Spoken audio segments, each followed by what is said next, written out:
Ada begitu banyak kitab tafsir yang ditulis oleh para ulama, bahkan tiap tafsir memiliki perbedaan antara tafsiran yang lain dan membuat banyak perselisihan. Kenapa tidak Rasulullah saja yang menafsirkan Al-Quran?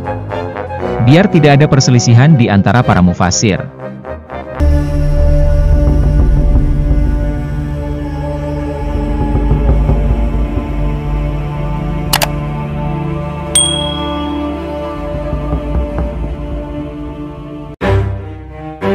Bukankah beliau lebih berhak untuk menjelaskan kitab suci daripada ulama yang datang belakangan?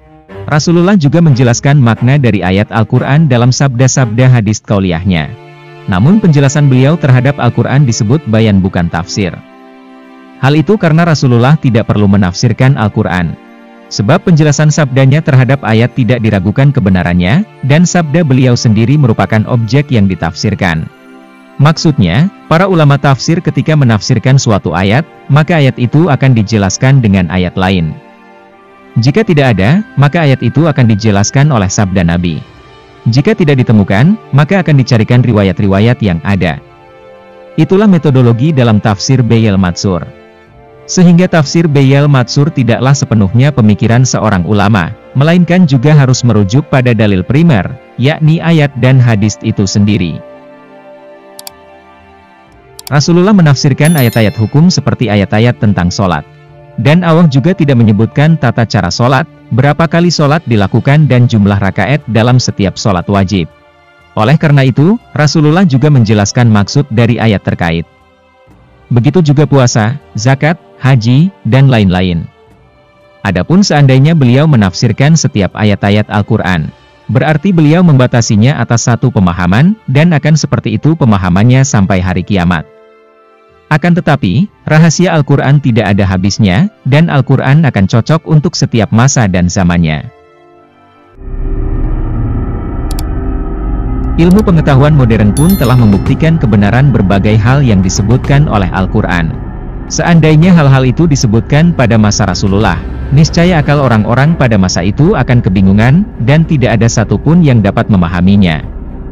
Allah berfirman, kami akan memperlihatkan kepada mereka tanda-tanda kekuasaan kami di segala wilayah bumi dan pada diri mereka sendiri. Hingga jelas bagi mereka bahwa Al-Quran itu adalah benar. Quran Surat Fussilat ayat 53. Makna di segala wilayah bumi, artinya adalah di segala penjuru dunia, seperti peristiwa terbelahnya bulan.